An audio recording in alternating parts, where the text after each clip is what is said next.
গেল ডিসেম্বরের ২৮ তারিখ সোশ্যাল মিডিয়ায় ৩১ ডিসেম্বর জুলাই ঘোষণাপত্র প্রকাশের দিনক্ষণ জানান দেন বৈষম্য বিরোধী ছাত্র আন্দোলন ও জাতীয় নাগরিক কমিটি।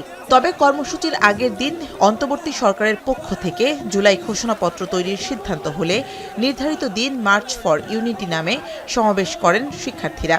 এ সময় জুলাই ঘোষণাপত্রের জনমত তৈরিতে সপ্তাহব্যাপী সারা দেশে গণসংযোগ কর্মসূচির ঘোষণা দেয়া হয়। এরই ধারাবাহিকতায় প্রথম সমাবেশ ফরিদপুরের সরকারি রাজেন্দ্র কলেজ মাঠে। তাই দুপুর থেকেই বিভিন্ন শিক্ষা প্রতিষ্ঠান ও আশপাশের উপজেলা থেকে শিক্ষার্থীরা ব্যানার ও প্ল্যাকার্ড হাতে আসতে থাকেন সমাবেশ স্থলে।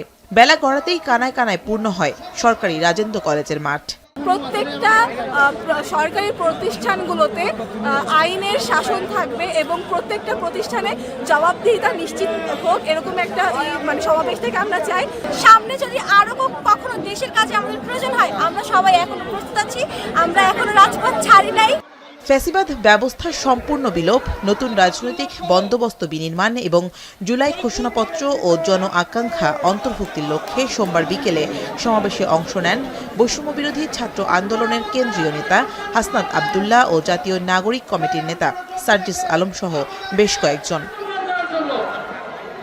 পরে একে একে বক্তব্য শুরু করেন ছাত্রনেতারা। সে সময় নতজানু পররাষ্ট্রনীতি হলে তা ছুঁড়ে ফেলা হবে বলে হুঁশিয়ারি দিয়ে সার্জিস আলম বলেন, বিশেষ কোনো পরাশক্তির চোখে চোখ রেখে কথা বলা হবে। এছাড়া জুলাই গণ অভ্যুত্থানের স্বীকৃতি সংবিধানে লিপিবদ্ধ করতে হবে বলে জানান তিনি। ওই খুনি হাসিনা বাংলাদেশে অবশ্যই জট করে আসবে, কিন্তু এসে সরাসরি ওই বিচারের কাঠগড়ায় দাঁড়াবে। আমাদের এই বাংলাদেশ আর কোন নতজানু পররাষ্ট্রনীতিতে বিশ্বাস করে না। আমরা চোখে চোখ রেখে আমাদের পররাষ্ট্রনীতি ঠিক করব। পৃথিবীর যে কোনো পরাশক্তি যদি বিন্দুমাত্র চিন্তা করে যে তারা বাংলাদেশকে ডমিনেট করে কোনো পররাষ্ট্রনীতি নির্ধারণ করবে, আমরা বলি সেই পররাষ্ট্রনীতি আমরা ছুঁড়ে ফেলে দিব। আর বিভাজনের রাজনীতি নয়, বিজ্ঞ রাজনীতিবিদদের নতুন প্রজন্মের বিপ্লবকে স্বীকৃতি দেওয়ার আহ্বান জানান হাসনাত আবদুল্লাহ।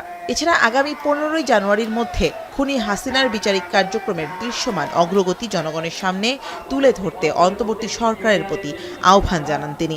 বিভাজনের রাজনীতি বাদ দিয়ে আমরা আমাদের অভিজ্ঞ যে রাজনীতিবিদ রয়েছে, আমাদের পূর্বসূরি যারা রয়েছে, আপনাদের লড়াই এবং সংগ্রাম, এই লড়াই এবং সংগ্রামকে আমরা স্বাগত জানাই। একই সাথে সাথে আমরা আপনাদেরকে আহ্বান জানাবো, এই তরুণ প্রজন্মকে আপনারা স্বীকৃতি দিন। এর আগে বিকেল 4:30টার দিকে মঞ্চ থেকে নেমে আন্দোলনে নিহত ও আহতদের স্বজনদের সঙ্গে কথা বলেন বৈষম্য বিরোধী ছাত্র আন্দোলনের নেতারা। এখন ফরিদপুর। শিয়া বাটার ও ভিটামিন ই সমৃদ্ধ lily glam beauty soap. Lily, always beautiful.